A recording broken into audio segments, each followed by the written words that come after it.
acabou reclamando bastante, né? O primeiro em relação à expulsão, né, do jogador do Bragantino, que a arbitragem voltou atrás, porque tem um toque ali, aí a gente pode discutir se foi falta ou não, em cima do acho que é Pedro Henrique, Pedro né? Henrique, isso. Em cima do Pedro Henrique. E a outra questão, no finalzinho do jogo, um lance envolvendo o Luiz Araújo, um possível pênalti. Para você, os dois passaram legal? Vamos lá. Acho que o Flamengo foi prejudicado nesse lance. Acho que a arbitragem enxergou algo no campo de defesa que, primeiro, a resolução de imagens, os ângulos disponíveis não eram muitos, né? Eu até falei sobre isso no Prorrogação sábado, no YouTube da TNT Esportes. Esse jogo, ele foi exibido no sistema de pay-per-view. Então você tem, por questões econômicas, por questões de padrão de transmissão, você tem o jogo na TV aberta com um número X de câmeras. O jogo na TV fechada, às vezes, tem um pouco menos. O jogo no pay-per-view tem menos ainda. Então você não tinha, nesse lance, por exemplo, um ângulo no nível do campo. Você não tinha uma imagem atrás de alguma linha de fundo que pegasse o lance de frente. Você só tinha aquela imagem ali. Então, para começo de conversa, em termos técnicos, o que tinha disponível de imagem não era perfeito, né? Perfeito não é, mas não era o melhor possível. E a própria dinâmica do lance em si, me parece que são dois jogadores correndo cada um na sua direção, eles acabam se cruzando, acontece um toque, quando dois corpos se chocam, ou eles vão trombar e vão cada um para um lado, ou eles vão cair, normal. Não vi movimento de falta do De La Cruz, tentativa de atingir, me pareceu um choque totalmente acidental, que os caras foram lá, não, olha aí, é falta. Para mim não fez sentido essa marcação. E o lance do pênalti, do possível pênalti que se reclama no Luiz Araújo, eu acho que ele resvala no mesmo problema da falta de clareza da imagem disponível. Nesse eu não consigo ter certeza de que o Vitinho segura o Luiz Araújo para falta. Acho que eles estão ali se entrelaçando, braço e tal, mas, de novo, a dificuldade técnica no sábado ela era latente. Os ângulos não eram os melhores, a resolução de imagens era um problema, domingo, e acho que isso atrapalha terça, demais. Quarta, quinta, sexta, até porque tem jogo todo dia, né? Tem um ponto assim que eu acho... Eu concordo muito com o Jorge no primeiro lance e discordo um pouco no segundo, porque eu acho que você tem uma imagem um pouco melhor do lance. E aí o áudio do VAR divulgado já pela CBF, para mim, depõe contra a decisão do primeiro lance e contra a decisão do segundo, porque assim, eles brigam com a imagem. E no primeiro, a definição é de algo que eles não consideram faltoso, porque eles dizem no áudio que é sem querer. Eles usam o termo acidental. E entende que é falta. Porque aí eu tenho só um ponto. Eu acho que é sem querer. O sem querer também é falta? Pode ser. Às vezes. Eu acho que se ele dá a falta e se ele não dá, que é o caso, tá tranquilo. Se ele dá no campo, a falta tem que ficar no campo. E se ele não deu, como é o caso, também tem que ficar no campo, porque cai no problema do Jorge, é impossível ter uma definição pelas imagens disponíveis. E aí eu acho que não é nem que ele cometa um erro aí. Para mim o lance tem cobertura. Ele dá o vermelho no campo, o que talvez você possa considerar um erro, talvez. Porque é uma interpretação. Na minha interpretação tem cobertura. Eu nem sei se eu daria o vermelho, mas ele deu. E aí tem que ficar no campo. É por isso que eu acho que o Flamengo se sente prejudicado, porque a ferramenta ela foi usada, para mim, de maneira equivocada. O VAR está lá para reverter erros claros. E aí não tem nenhum erro claro. Nada nesse lance é claro. Se ele deu o vermelho, tá tranquilo. Se ele não deu, eu acho que ele também tinha justificativa para não dar. Para falar, cara, a minha interpretação tinha cobertura. Ou não tinha. Porque o árbitro ainda é soberano. Ou deveria ser. E aqui no Brasil o VAR muitas vezes é usado de muleta. E de novo o problema não é da ferramenta, o problema é do uso da ferramenta. O VAR diminuiu os erros, não tem discussão. Hoje você tem menos erros claros. E esse não é um erro nem um acerto claro. Então o VAR não tinha que se meter. Essa decisão tem que ficar no campo. Por isso que eu acho que nesse ponto o Flamengo foi muito prejudicado, porque a decisão do campo foi rasgada ou estimulada a voltar atrás. Ele fica sendo convencido do que ele tem que fazer. E depois, para mim, o lance com o Luiz Araújo, assim, o impacto nele, para mim, é muito evidente dele correndo para a área e mudando, inclusive, a força da velocidade em que ele está atacando a área, e é dentro da área. Então, assim, para mim é pênalti, eu acho que o Flamengo tem bons motivos para reclamar. E aí, de novo, se você tem num lance desse, no primeiro lance, que é zero claro, o chamado, no segundo tem que ter também. Se tudo não é claro e um chamou, o outro tem que ir. Ou Perfeito. não vai nenhum. Deu pra entender? Critério, claro. Se nada é claro, ou não vai nenhum, ou vai nos dois. Você foi bem, o que você não foi dá bem, é pra o- ir um e não ir no outro. Aí não tem como. Ó, antes do Mauro, vamos escutar o Brás falando, né? E aí a gente pode também falar sobre... Vou falar depois do Brás. Hã?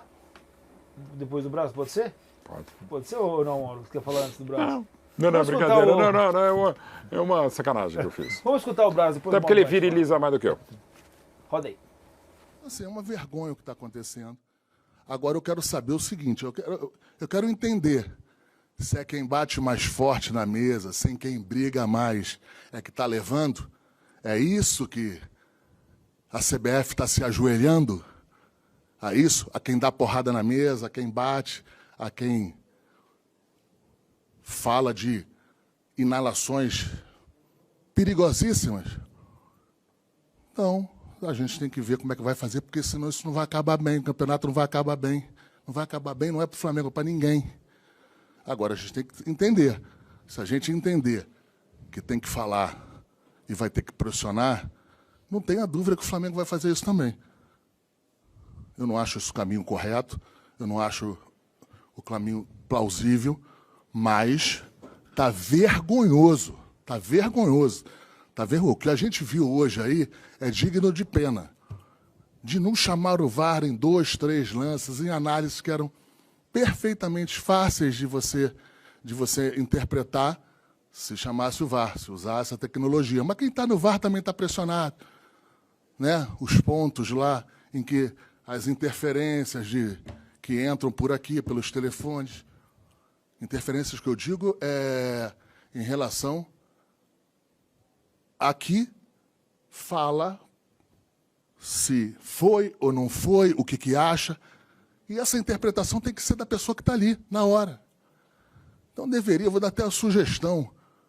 Eu não sei se tem isso, mas eu vou dar uma sugestão. Entrou dentro do VAR lá, não pode ter celular lá dentro. Não pode ter nenhuma comunicação lá dentro que não for a comunicação, claro, que é pertinente ao êxito do trabalho, a fazer o trabalho. Então, assim, não tem... Está dando pena. Essa que é a verdade. E aí, ô Mauro, querendo ou não, de uma maneira indireta também, ele faz ali algumas acusações, né? Obviamente, Várias. em relação àquilo que o Botafogo, com o seu Sim. presidente, enfim, seu representante, fez Dono da no ano SAF. passado.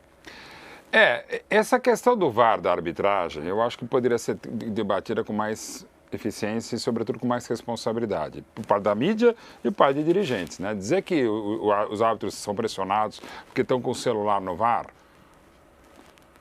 eu não vou mais falar. Aí é uma inalação de alguma substância Qual foi isso? entorpecente. O que ele quis dizer ali? Ele errou, ele ia falar ilação e falou inalação. O Brás, a gente sabe que é isso aí, né? Mas tudo bem, eu não deixo de ter muitas razões, tá? Mas enfim, mas quando você fala que vem de uma ilação, uma inalação, aí cheira mal mesmo, né? Mas enfim, mas faz parte do pacote. E sobre os lances, para mim o lance do Luiz Araújo, eu vou até começar pelo último na questão cronológica, eu marcaria o pênalti, o VAR chamaria, porque me parece um lance óbvio e claro, eu nem discuto, eu marcaria o pênalti. O lance anterior é interessante. Eu também não marcaria nada, é uma trombada que não marcaria a falta anterior, para mim seguiria o jogo, uma trombada, acidente de trabalho. Em relação ao lance, eu quero pegar o que falou o Formiga, que eu também concordo. E eu sempre tenho que ler, porque isso é uma coisa que eu dificilmente consigo decorar. Para você, a tal o perigo iminente de gol, o tal último homem, tem agora 4 situações que você tem que detectar sempre. A distância da meta, que era uma distância próxima, então você pode expulsar. A direção, ele está saindo um pouco da área, mas está indo embicando em direção ao gol, você pode, ok. Agora, para mim, é o lance que eu daria cartão amarelo. Posicionamento e quantidade de adversários, se o jogador chegando na cobertura, eu não expulsaria, eu daria amarelo. A entrada é dura? Mas eu acho que é para amarelo. É um carrinho e ele estava em controle da bola, teve o jogador do Flamengo, eu daria amarelo. Eu poderia discutir isso. Agora, uma coisa que é alertada pelo grande professor Rafael Porcari também, e eu também fiquei incomodado quando eu vi, o árbitro do VAR, o Daniel Bins, que é um sujeito experiente e bom da regra, só que às vezes tem acontecido muito com ex-árbitros que estão no VAR. E até a coisa natural humana, tá aqui um cara que tem TDAH e que faz muito isso, inclusive aqui no De Placa. O VAR apita junto, ele entra junto com a análise do árbitro. Opa, Assim, ele não pode fazer isso em hipótese alguma. Ele tem que ser punido ou afastado do VAR. O VAR tem que ficar quieto. Só depois da decisão do árbitro, e não conjuntamente ou um segundo depois, foi pênalti, não foi pênalti, foi mão, caiu um raio. Ele não pode apitar junto na orelha do árbitro. Ele pode e deve ter a opinião dele, depois vai checar pelas imagens, mas o Daniel Bins, o VAR, ele já entra dando uma opinião. Inclusive, depois a opinião que muda. Então ele erra demais, até porque não é o árbitro não tem personalidade. Não é o protocolo, gente. É como se lá o neurocirurgião tá fazendo assim, tá com o VAR. Não é essa artéria, é outra. Ih, fudeu. É o que o Fubinho não é falou, isso. Do estímulo, né? Você tem um estímulo ali, cara. Cara, como, não, e não assim... dá ele, bola, só bola. E não é só estímulo. Não pode. É isso, o VAR é pior que o D-Placa. Vocês já ouviram várias gravações do VAR? É impressionante como os caras conseguem entender alguma coisa. Porque tem jogador enchendo o saco, o árbitro enchendo o saco, cara, e o VAR... gritaria, Pô, é um D-Placa o VAR. Eu tenho pena, assim. Mesmo? Eu acho que a entrevista do Braz, ela ia muito bem até o inalação. final, quando ele faz a acusação. Tirando o erro de português ali, o que ele fala, acho que faz sentido. Mas no final, quando ele acusa ou ele diz que existe influência, muitas vezes, do celular e tal, é algo que ele precisa...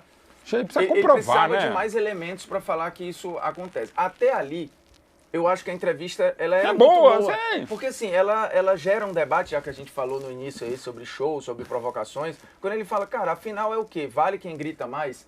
É essa a pressão que tem que fazer? E que é se assim faz que a gente desde o tem que século se comportar? XII. Isso. Porque se for isso, todos os dirigentes adotarem esse comportamento, fica insustentável. Sim. E realmente, e ele até... Está insustentável desde sempre. Eu acho é nota que oficial foi... do Santos, é o sistema que o João Martins fala do Palmeiras. Muito humano ali no final, quando ele fala, cara, o VAR também está pressionado, o árbitro também está pressionado, eles já entram com uma carga, ninguém entra zerado ali. O jogo não começa no apito inicial, o jogo começa para o árbitro no dia da divulgação da escala de arbitragem. Só que o que o Marcos Braz faz aí é morrer É a mesma soprar, coisa. né? Porque ele fala, os caras estão muito pressionados. E o que ele vou faz na pressionar de entrevista novo. é pressionar mais os Total. jogadores. Essa história do celular é absurda. Mas aí eu não tiro a razão Isso é dele absurdo. também, Não, porque ele está usando... Se ele entende que... Porque aí a gente tá vendo quase um campeonato de várzea, né?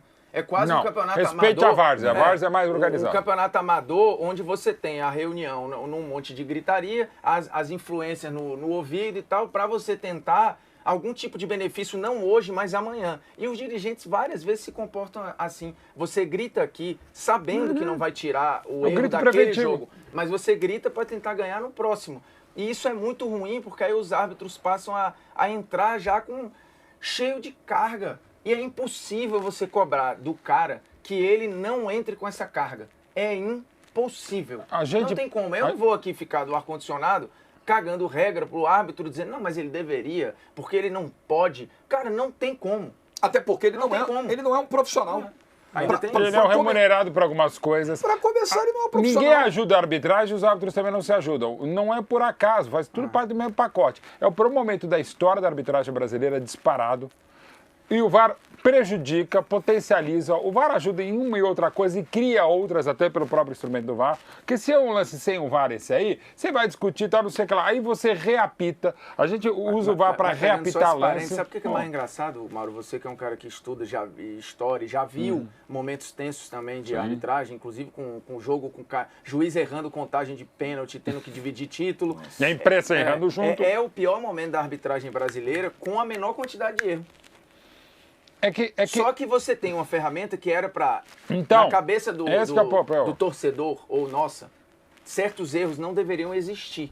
E eles estão existindo com o VAR, o que potencializa a revolta dos clubes. E o VAR, então, assim, o VAR cria outros erros. Eu não tenho dúvida nenhuma, isso está nos números de levantamento pós-VAR, de que os erros de arbitragem, eles diminuíram. Em números absolutos diminuíram? Em números absolutos, sim. Só que você cria outros erros, como esse agora. A minha percepção é que eles continuam errando como sempre, continuam emocionalmente instáveis como sempre, e o VAR deixa isso mais evidente. Também. Acho que é isso. Mas tem menos erros, se algumas coisas mais óbvias, não, opa, tal. Só que você erra, e alguns erros de procedimento. Então, por exemplo, passar a linha errada, não passar a linha, o cara comer bola com o VAR fica pior o erro, mas é um erro.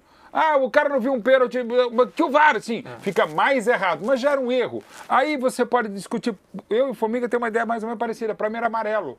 tá? Mas o erro maior é marcar aquela mas depois falta. que tá Sim. dado, não podia voltar mais. Além disso, o erro né? aí... E o VAR entrar em cima. Depois o Flamengo que tá foi dado, prejudicado, VAR. tá? o Pronto. Flamengo foi prejudicado, Foi para mesmo. mim, 2 vezes, porque o que foi dado no campo foi desrespeitado sem nenhuma convicção. Nenhuma Além convicção. disso. Você não tem como tirar aquele vermelho, cara. A Não questão, tem. a questão é o seguinte, a arbitragem ela é uma atividade humana. Toda atividade humana está sujeita a falhas e imperfeições, porque nós não somos perfeitos. Agora, já se tentou de tudo na arbitragem.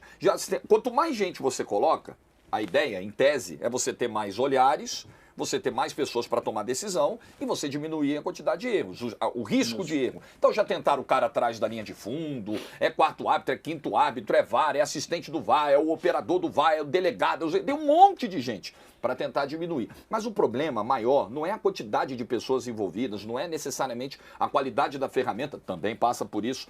Mas, alguns cara, casos, sim. enquanto a gente não resolver, eu acho que é fundamental a gente parar para ter esse debate, a profissionalização da arbitragem. Cara, porque, na boa, para você exercer uma função de excelência, você precisa estar full time, cara. Você precisa dedicar a tua vida, a tua preparação diária, Física é e treino, mental. é descanso, é psicológico, porque não dá para o cara ter uma responsabilidade como essa no domingo e na quinta, na sexta-feira, ele não está se preparando para o jogo, ele está atendendo no consultório dentista, amigo, no consultório dentário. E vai correr atrás do contragolpe. Esse cara está resolvendo um problema no fórum como advogado, esse cara está num gestor de RH e no domingo ele vai apitar um clássico, com toda a pressão, com toda a cobrança, ele não teve tempo de analisar o que ele fez. Será que rola assim? Como é que é o pós-jogo desses caras? Rola ali uma sessão de feedback, um treinamento, um aprimoramento? Não rola, porque o cara na segunda-feira, 9 da manhã, tá trabalhando. Ele não cara. pode se manifestar, ninguém se manifesta positivamente para o defender. errado E outra isso, coisa, cara. sai um contragolpe em velocidade, por exemplo, um Fabrício Bruno contra um Hendrick. Como é que você acompanha esse lance como árbitro? Nem os jogadores conseguem acompanhar. Imagina você ter que estar pronto, Isso sem perto, contar próximo. que eu acho a parada mais absurda que você não vê em outros lugares, que é a formação totalmente fragmentada do árbitro aqui. Existe a escola de formação paulista, Sim. a escola carioca, a escola gaúcha, a Tem escola isso. baiana, que isso não existe, Tem um pô. padrão, né? Você chega num lugar, assim, você tem lá... Mas num país do tamanho do nosso, realmente isso é complicado, né? Mas tem Mas que ter hoje um mínimo de online padrão. Você tem que ter uma também escola acho. de árbitro nacional, como Também tem na acho. Inglaterra, como tem em outros lugares. Os árbitros lá E do hoje UFC, online que também, são né? árbitros terceirizados, é de um lugar específico. Você não dá para você ter uma salada de interpretação, porque aí fica o jeito da Aronco de apitar, o jeito não sei quem de apitar, o jeito não sei quem de... Meu irmão, se você bota uma máscara no cara, sem saber quem tá apitando, eu aposto que todos aqui acertariam o jeito de apitar do Klaus, o jeito de apitar do Wilton, o jeito... Agora, se você vai na Inglaterra e cobre todos os árbitros, talvez você Tá acerte mais um ou outro, padronizado. mas vai ficar difícil, porque você tem uma coisa padrão. O árbitro, ele é para ser um não lugar ali. Ele não é naquele momento ele não é um ser humano, ele deveria ser uma coisa apitando. Não deveria ter uma assinatura, um jeito, sabe assim, o estilo. Não existe estilo, porra, de arbitragem. É a velha máxima, né? O árbitro, quando não é notado, é porque fez um bom trabalho. Lógico, né? não tem que ter E essa estilo. ainda tá velho. Até valendo. porque Tem que ter você estilo, trabalha em cima de assinatura você trabalha O em cara cima não é de ele uma não tá regra. pintando um quadro, pô. Você trabalha em cima de uma regra, não é um E estilo outra de coisa regra. da escala, que também é um erro, inclusive na questão de logística. É um árbitro paulista, um VAR carioca, um bandeirinha do Rio Grande do Norte, outro bandeirinha do Rio Grande do Sul. Primeiro, é mais caro. E segundo, você, pela falta de padronização, você fica uma colcha de Cada retalhos de fala. arbitragem mesmo. O gaúcho acha uma parada, aí fala pro paulista. Só que o paulista Não, mas entende tá. outra coisa. Aí ele olha pro lado, tem um carioca que já vem com... E não é bairrismo, é apenas a formação diferente. São formações diferentes e Falando que toda é essa melhor ou pior. salada tá discutindo na mesma sala e no ouvido do cara, pô. Às vezes o quarto árbitro é de um estado, o árbitro é de outro, o VAR é de outro. Você tem 3 culturas de arbitragem, às vezes, que, infelizmente, às vezes elas são conflitantes, pô. Agora, em relação a jogo também, eu sei que, por exemplo, em relação à reclamação, o Marcos Braz tinha o direito de reclamar, de falar, porque de fato o Flamengo foi prejudicado, mas muitas das vezes, e a gente vê cada vez mais isso crescendo, são esses caras falando em entrevista coletiva, e não vou dizer como um escudo, né? Mas eles têm ali um momento, né, que eles se sentem muito bem à vontade, muito confortáveis para poder falar que o time perdeu por conta da arbitragem, que o time, enfim, não venceu por conta da arbitragem, empatou por conta da arbitragem, e às vezes esquece de olhar o trabalho. Então, assim, nesse sentido, eu queria entrar um pouquinho na questão do Flamengo, que não vence há 3 jogos. É um momento de preocupação. Nesse caso, nesse jogo específico, não dá para avaliar muito, porque a arbitragem, de fato, comprometeu muito. Dá para usar isso como escudo? Não, Quero ouvir vocês. Dá para avaliar. O Flamengo, de novo, em alguns momentos do jogo, teve dificuldades para ser propositivo, para criar jogadas, para ter ideias. O Flamengo termina o jogo bem, é verdade. Primeiro assim, você pega uma sequência em que o Flamengo empata com o Palmeiras fora, perde um clássico para o Botafogo e empata com o Red Bull Bragantino, onde ele nunca venceu nessa era Red Bull. Tem alguma coisa de anormal aí? Não. Esses resultados, eles não são catastróficos, eles estão dentro de uma normalidade, um padrão de normalidade, ok. Agora, a produção do Flamengo, ela ainda é abaixo. O Flamengo termina o jogo bem, pressionando, o De La Cruz dá os passinhos para trás, e é dali que ele faz o lançamento para o Bruno Henrique. Essa mudança de posicionamento do De La Cruz é importante. A entrada do Vinha melhora o time, porque o Ayrton Lucas é um cara muito mais de ultrapassagem. O Flamengo terminou bem o jogo, mas em alguns momentos, acho que tem uma queda do Red Bull Bragantino, principalmente com a entrada do Lincoln no lugar do Gustavo Nunes, que é um jogador muito mais de cadência, e não era o que o jogo estava pedindo. O Red Bull Bragantino perde um pouco a capacidade de pressão do segundo tempo. O Flamengo terminou o jogo bem e é um pontinho em Bragança. Ok, onde é difícil mesmo o Flamengo pontuar, mas ainda é um trabalho abaixo daquilo que se esperava. Em maio, chegamos em maio, já se imaginava o Flamengo com um outro nível de futebol, um nível que ele ainda não atingiu com o Tite. Porque, Formiga, se a gente aumentar um pouquinho esse recorte, não só no brasileiro, tá devendo um pouquinho mais de atuação, né? O resultado consegue, tanto que só perdeu 2 vezes, né? 2 vezes na temporada, né? Assim, e uma em La Paz. É impressionante, assim, mas o torcedor teve um pouco mais, né? Tá devendo um tempinho, eu entendo, assim, porque assim, aquela brincadeira do quantos gols o time vai tomar, o time que não toma gol e tal, ele vem tomando gol, seja 1, 2, enfim, pouco, mas toma. É que no brasileiro ele marcou 5 e tomou 5. Pois é, e o time não martela, assim, ele não tem a dominância que se imaginava que teria. O ano passado, o Tite chegou para estancar um problema, ele melhorou o time num primeiro momento, parte física, parte tática, organização e tal. Chegou ali a sonhar com o título brasileiro, mas ele deixou claro que a meta nunca era essa, né? A meta era meter o time na Libertadores e tal. E aí você imaginar, beleza, vai virar o ano, o time vai melhorar. Mas aí tem a chegada do De La Cruz, aí tem a lesão do Gerson, assim, você tem alterações ali e readaptações. Uma altura dessa era para estar jogando mais, eu acho que o ritmo era para ser outro. O Flamengo tinha que ser um time mais... Se você quer jogar com os pontas, e o Tite nesse momento tem isso como premissa, eu acho que falta às vezes agressividade e velocidade com a bola. Troca de passe. E o jeito que o Flamengo joga, ou a melhor versão do Arrascaeta, ou do De La Cruz, ou enfim do Bruno Henrique, é um time mais aproximado e eu acho o Flamengo espaçado. E aí talvez seja um problema conceitual. O Tite, ele quer os pontas, mas eu acho que o Flamengo joga melhor não necessariamente com eles. E esse é um problema que eu falava já desde o ano passado, com o Sampaoli, enfim, com outros treinadores que olham para os pontas. Eu não sei se o Flamengo é um time para ter os pontas, necessariamente. Se você pegar o time do Dorival, não era assim. Tinha um falso ponta e 2 atacantes. O time do Jorge Jesus não tinha ponta. Tinha o Bruno Henrique, mas ele ia para a área o tempo todo. Ele também era um... Era um 9. Não dava nem para falar que ele era um ponta. Então, assim, isso acho que o torcedor tem como a melhor versão. E aí o Flamengo tem o Luiz Araújo, ou o Cebolinha, ou quem quer que seja. O Bruno Henrique é melhor perto da área, um pouco mais por dentro. O De La Cruz de frente pro jogo. Como o Jorge falou, deu 2 passinhos para trás, é outra produção. E eu acho que o campo está dizendo certas coisas pro Tite, que eu acho que ele está resistente. Mas o Tite, ele é um cara que demora a mudar. É dele. Ele fez isso na seleção, ele fez isso no Corinthians. Na seleção, se eu não me engano, acho que era o Coutinho pedia passagem. Quando ele assumiu, ele demorou a tirar o William do time para colocar o Coutinho. Acontece. Na Copa do Mundo foi muito criticado, porque o Firmino estava pedindo passagem e o Jesus era o titular. E ele não fez essa troca. O Vini vinha pedindo passagem e demorou a virar titular. Então, assim, isso é característico do Tite. Cobrar outra coisa dele é desconhecer quem é o Tite. E isso não é uma crítica nem um elogio. É detectar a personalidade do cara. Então, talvez o melhor Flamengo não seja o que o Tite hoje pensa. Pode ser que seja outro. E aí vamos ver quanto tempo vai demorar para ele entender isso. Então, se é que ele vai entender, ou se ele vai conseguir transformar o que talvez não seja o melhor Flamengo no melhor. Vamos ver, porque é claro que o Cebolinha melhorou com ele, que o Luiz Araújo melhorou com ele. Dito isso, o time não melhorou. Então eu acho que tem uma incompatibilidade aí em alguns momentos, entendeu? E pode ser também nessa relação que você fez de ter o tempo, né? Falou que ele demora às vezes pra mexer e tal. Será que vai ter tempo? Demora e assim... No Flamengo? Parada pra Copa América, enfim. Parada não vai ter parada, né? O Flamengo vai perder os caras e vai continuar jogando. E vai ter a parada que vai ter que mandar fazer umas calls pro pessoal. Já tá trabalhando isso aqui. Em vários lugares, né? Em várias seleções, Brasil, Uruguai. E tem uma questão assim de melhora ou de tentativa de melhorar o Flamengo que não tem tempo para conseguir. Porque internamente qual é a discussão em alguns momentos? Cara, a gente joga, se reapresenta, discute, joga de novo.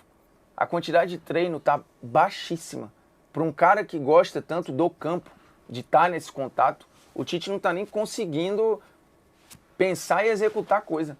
Mas, de novo, eu acho que o campo tá dando algumas respostas aí. E eu não sei se... O time que termina é diferente do time que começa. E o time que termina é melhor que o que começa. Até na distribuição dos caras em campo. Então, enfim. Mas eu acho que o torcedor tem razão de querer ver algo mais intenso e não tá vendo. Agora, se vai ver, é um outro ponto. Eu acho que esse ponto é a questão do tempo. Eu acho que essa questão do tempo aí, não sei se... Embora também, historicamente, o Flamengo até que demora um pouquinho, né? Pra demitir os seus... Não tô falando de demissão do Tite, tá, gente? Estou falando assim, que normalmente dá tempo. Né? Bastante tempo pra esses caras trabalharem. Mas assim, o Sampaoli, quanto tempo demorou? Não dá pra defender. Né? Então, assim, a única coisa defensável é que no caso o Jorge Jesus saiu e também tinha o componente de pandemia, era um momento complicado e tal. Mas os outros algumas talvez não devessem nem ter sido contratados, né? Mas o caso do Dorival Júnior, campeão da América e da Copa do Brasil, mandar embora como mandou, e pra trazer o Vitor Pereira, se você demite o Dorival Júnior pra trazer o um cara que havia sido derrubado por ele embora. O Flamengo tinha muito mais time que o Corinthians e tal. Pô, da maneira como o Flamengo dispensou o Dorival Júnior, essa direção montou um Flamengo histórico, mas ela consegue. É impressionante a capacidade de fazer bobagem, né? De falar como bobagem. Diz o VS, né? Como é que ele fala? Desclassificados, né? Que ele fala sobre... Desqualificados. Desqualificados. E eu né? concordo em alguns termos. Sim. Gente, a audiência tá boa aqui, só que vocês não estão deixando o like. Isso ajuda bastante, tá? Vamos começar a semaninha legal. Deixa seu likezinho gostoso. Se não é inscrito, seja muito bem-vindo e se inscreva também no canal, beleza?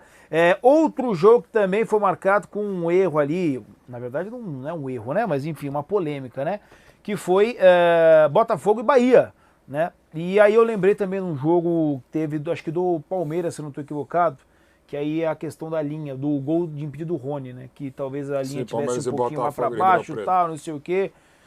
Não lembro contra quem foi o jogo do Palmeiras, se foi contra o Botafogo, foi Libertadores, não lembro. Enfim, foi isso aí, a produção fala, gol do Rony contra o Botafogo, né? Que daí falam, né? Tem aquele protocolo que é na altura aqui da manga, tal, não sei o quê. Foi agora na Copa do Brasil, né? Foi agora, foi o Botafogo, isso aí. Eu achei que era Libertadores, mas não. E aí você vê a linha quando está sendo traçada, tá mais para baixo, tá mais para frente, enfim. E aí a gente escuta agora o Arthur Jorge falando, o técnico do Botafogo, falando sobre esse possível erro da arbitragem, depois a gente analisa aqui se está claro, se está conclusivo ou não. Fizemos um golo ao minuto e meio da segunda parte, o tal golo que para mim é golo claro, e que fica isto muito claro, também para mim é golo e não há nenhum impedimento que justifique a invalidação desse golo. Rapidinho ali ele falou sobre, né, comentou um pouquinho. Vocês acharam que dá para ter alguma interpretação em relação à linha traçada do VAR ou não? Cara, assim, aquela parada. Tem que você tem a história da manga, não é no ombro. Né? O que a imagem que a regra fala, ela não é do ombro. Ela é um ponto da manga. E aí você pode interpretar que ponto é esse. Com a imagem que é distorcida na hora do zoom, que não fica clara, ela fica pixelada. E aí tem o olhar de quem tem o gol anulado, e aí eu entendo a reclamação do Botafogo, mas se o gol fosse validado, a reclamação também seria do Bahia. E aí... A regra devia ter mudado. Qual é a reclamação que vale mais? Desde o VAR. É a reclamação do Botafogo ou seria a reclamação do Bahia? E eu entendo o ponto, tá? Eu entendo o torcedor do Botafogo reclamar, e se o gol fosse validado, eu entenderia o torcedor do Bahia reclamar. Porque ele é ajustado, e aí vai do ponto A ou do ponto B, que vai de acordo com o olhar também. Que é o torcedor do Botafogo, vai olhar e dizer, isso aqui não existe, o torcedor do Bahia vai olhar, mas a regra está falando que é na manga e isso aqui está na manga. Aí você deixa a questão de altura da manga e do tamanho da manga, é muito pano para manga. que muito talvez pano pra seja uma coisa que a regra poderia Já ajustar. desde o início, é básico o negócio. Se você tem uma coisa de centímetros, era só falar, destaca a maninha. Claro que vai ter um caso, não, a ponta da chuteira, mas mesmo assim vai ter muito menos Só que isso do jeito aí, que pô. é hoje, esse lance aí fica a cargo dos detalhes. De novo, eu acho que quem sofreu com a parada, no caso o Botafogo, se revoltar é compreensível. Fosse o contrário e o gol fosse validado, eu acho que também seria válido e a revolta de quem ia se sentir prejudicado. Porque é um lance que no momento em que acontece, aí tá posto, né? Não tem mais pra onde voltar. A questão da regra é dúbia. E a imagem, ela é muito ruim.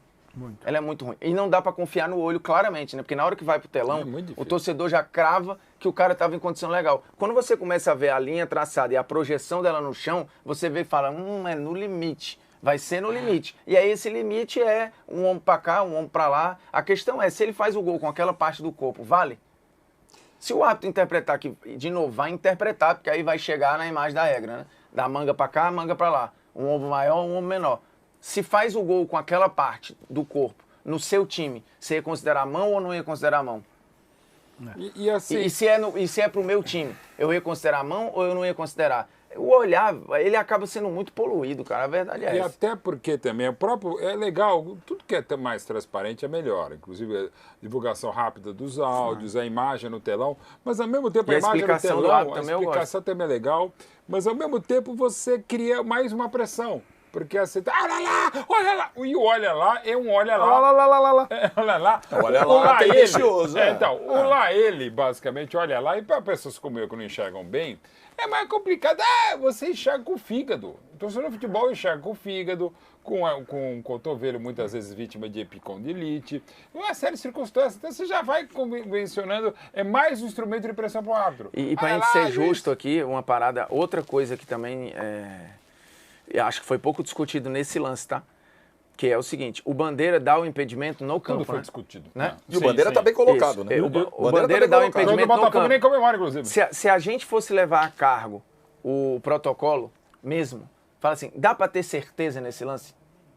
Não, né? Não. Dá pra ter certeza? Você tem E, ó, certeza? Inclusive temos a imagem Porque eu acho que se não tem certeza, tinha que ficar a decisão do campo também. Eu não tenho certeza, Que ele também mas dá E ele sem ter está bem certeza. posicionado. ele né? está muito bem posicionado, o Bandeira. Observa, você. Mas vendo esse traçamento de linha que a gente está vendo aí, a sensação que fica para mim é de que essa linha está traçada numa parte do corpo onde não pode se contar para impedimento. Uma parte do corpo que não faz Eu gol. tô contigo Essa linha está nessa. traçada no braço do jogador do Botafogo. Só a gente Não, voltar no ali. pouquinho sovaco. mais pra trás. E de novo, a Essa linha regra... não está aqui na axila, que é o limite estabelecido ali, pactuado, combinado. E eu quero reiterar também isso sobre a International Board. A gente ficou... A imagem é ridícula, cara. Muito ruim. Quando aproxima, fica muito ruim. O João Saldanha, o gênio, mas falava muita bobagem também, criou algumas expressões que acabaram pegando, sobretudo, claro, no Brasil, os velhinhos da FIFA, que nem eram tão velhinhos, que não mudavam a regra do jogo, e de fato, entre os anos 40 e 80 se mudava muito pouco. Então, aí falando nos 40 anos. Só que nos últimos anos nunca se mudou tanto a regra do jogo, desde pequenos pormenores até coisas mais complexas. E quase todas as mudanças foram para pior. Essa coisa, por exemplo, o agarrão tem que ter impacto. Gente, qual que é a sua intenção? Porque uma coisa é você tocar no jogador, num posicionamento de área, para saber onde o cara está se desvencilhando, tocar. Outra coisa bem diferente é você, já que é da fofolete, eu vou puxar mesmo. É você tá assim, falando, não, isso não causou impacto. Como não, Causou, né? aí a Uma lei merda da que tu fez. física do futebol. Outra coisa, essa, de vez de ser no ombro... A linha do sovaco. Cara, o que é isso, cara? Se você usa uma camisa como o Camarões usou e não podia depois, lembra? Era um short, era um, sei lá, com um bodezinho uniforme. Cara, o que é o... Sabe? A regra complicou o que já é complicado em coisas básicas. Aquele negócio da regra de pelada no Vampeta, que a bola bate no braço antes de entrar. Sabe? A regra, eles complicaram a regra do jogo para o árbitro já complicar a sua natureza. Então a gente fica com essas discussões meio que bizantinas, com todo respeito à galera de Bizâncio. Um abraço para todo mundo lá. Que é Istambul hoje, mas enfim, hoje não, há muito tempo, a gente consegue já complicar aquela ideia que o Blatter e o Alverete falavam, não vamos botar tecnologia porque vai ter menos discussão. Gente, até nisso vocês erraram. Tem cada vez mais discussão. Acho que a linha está aparentemente mal traçada, colocada acho. numa parte do corpo onde não há uma coltagem para impedimento, porque a linha passa no braço do jogador do Botafogo, então essa linha deveria estar mais atrás na direção do ombro, que é o que está pactuado, então nem o que foi combinado está sendo cumprido aparentemente, pelo que a gente vê nessa imagem, como aconteceu no lance do Rony e como aconteceu no lance de erro de traçamento de linha mais escandaloso do ano, para mim, dos que eu vi, em Guarani e Chapecoense, quando as nádegas do jogador da Chapecoense davam condição, e você não pode fazer um gol com o braço, mas com a bunda você pode, nem era o Hulk, e a linha é traçada no meio do corpo do jogador. No meio no meio da nádega. Porra, é inacreditável, cara. Aí os caras traçam a linha na cintura, a bunda do cara tá uns 3 metros pra trás dando condição. Porra, é uma loucura, é uma loucura. E aí, a gente entra sempre na história condição, a gente sabe disso. Se fosse o Hulk, era mais tranquilo. A gente fala da questão do impedimento semiautomático. E o VSR trouxe aqui na semana passada a informação, na sexta-feira, aqui no De Placa, que primeiro, o que a gente ouvia? Não dá pra ter o impedimento semiautomático. Por quê? Porque ele é muito caro. Agora, os caras já estão vindo com outra conversa. E o VSR tem fontes lá na arbitragem. Sim. A questão é o que chega para ele. É como a galera trabalha lá dentro com as justificativas. Não, grana não é mais o problema, não. É que não dá para colocar em todo o estádio. Estrutura. Meu amigo, então é o seguinte. Você já deixa claro para o torcedor. Você vai inspecionar os 20 estádios da Série A. Aí você vai emitir um laudo técnico. Aí você vai chegar no site da CBF para publicar. O estádio tal, o estádio tal, o estádio tal, o estádio tal. Esses aqui estão aptos para receber o impedimento semiautomático. O estádio B, C, D, infelizmente não tem condições de receber esse equipamento e não receberão até que se adequem a isso. Jorge, pronto. Agora você fica aceitando... é melhor para a própria CBF, que joga nos peitos do clube. Com eles. É óbvio. Fala, irmão, com eles. Eu tenho a tecnologia, mas o seu dirigente, ou o seu clube, ou o seu estado, o seu governador, o seu prefeito, ele é incompetente. E o estádio que está ultrapassado não pode receber a tecnologia que é o máximo do máximo. Ou isso, ou você estipula um prazo. Ano ou 2 para tentar dar porque não dá para você deitar e ver se esplende. Mas a CBF lava a mão, eu sei, mas um princípio básico da regra do jogo é a isonomia. Você não pode ter para um e não para outro, como a gente criou, por exemplo, no Rio de Janeiro. Mas isonomia, por exemplo, na Roland Garros, você tem a Não. Mas você só tem algumas quadras, você não tem nas outras. Não, de novo. Não vamos usar exemplo de basquete, lacrosse. Mas por que não? Estou falando de futebol. O princípio da regra do jogo é outro esporte. Mas qualquer esporte tem a isonomia como regra básica. Mas esqueça do esporte. Estou falando de futebol.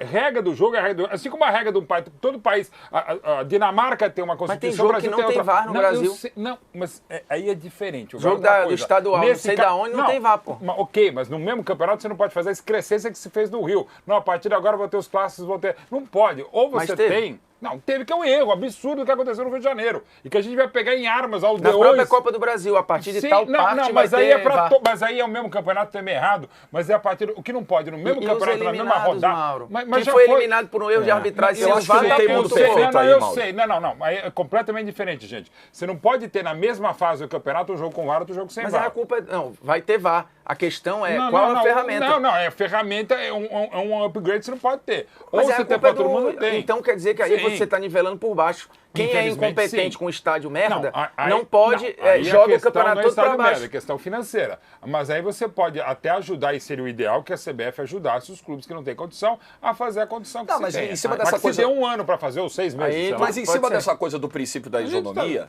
até de forma indireta, isso é quebrado, isso é prejudicado quando você tem um jogo de TV aberta com 30 câmeras e um jogo de TV fechada com 10. Isso também tem. E cota de TV não é isonômica, tamanho de estádio, quantidade de sócios. Um monte de coisa, mas a gente não vai errar ainda. Mas é um princípio básico. Isso não é impossível, a gente não consegue ter nenhuma Constituição Federal. Você precisa criar as condições para tentar igualar os desiguais. Isso você criaria um outro mecanismo. Eu acho que a ideia de dar um prazo para que os clubes se adequem e que a CBF mas sem utilizar antes. Tudo bem, mas você tem que dar um prazo que seja razoável, que seja aplicável, mas que também você não fique deitado eternamente e ver se esplêndido. Um dia vai ter. Não. Corram, vocês precisam. Vocês estão na elite do futebol brasileiro, vocês ganham as maiores cotas da América do Sul. Se virem para adequar o estádio, eu acho correto. Mas que a CBF ajude, inclusive. Então, mas daí a gente vai cair num... Na Inglaterra, o Luton Town é um time pequenininho, um estádiozinho pequenininho, no meio das casas em volta. E aí, meu Deus, ele subiu pra Premier League, ferrou, não vai ter como jogar lá. Ele vai se adequar. Chegou o livrinho pra ele, você tem que fazer isso. E ele jogou contra todo mundo. O United foi lá, o City foi lá, todo mundo foi lá, pô. Aqui não vai acontecer isso, gente. Mas então nós vamos depender disso aí a vida inteira, dessa imagem aí? Com essa resolução aí? Não tem como. Não, eu também acho que não. Não tem como. Vocês não acham que de repente... Não tô falando que concordo, tá? Alguém aqui crava, eu não tenho essa certeza, que todos os estádios da Champions têm a parede? Eu não tenho certeza se todos têm condição de ter. Eu confesso que eu não sei. Principalmente numa fase inicial, assim, um time do Azerbaijão. Eu não tenho Também, certeza. eu também tenho essa dúvida. Mas, de novo, quando é por fases, ok, que não pode ter numa mesma fase você Entendi, ter entendi. num jogo e não ter no outro. Mas se esse time do Azerbaijão passar para... Não, aí é outra história, aí vai ter que se virar. Mas eu não sei. Ou eu não sei jogar no caso estádio que específico, tem, ou mandar o exato. seu jogo. Então, que se Não, faça. Que se Tudo, faça. não, tudo Pô, bem. treina Mas mais. daí A eu Bragança acho não aí ganha vai porque entrar, então, mas daí vai entrar estádio numa lá é questão acanhado. política. Aí o Red Bull vai ter que Aí jogar entra hoje, a tem que questão jogar no de brinco. política. Como é que o Santos, Tudo vamos é supor que na Vila político. Belmiro não tem estrutura, mas tem vai como, jogar no velho? Allianz Parque? Tudo é político. Não, eu tem também jeito. acho. Vai ter que subir pra jogar no Pacaembu. Pô, mas Ué, se eu dá- acho que muito difícil.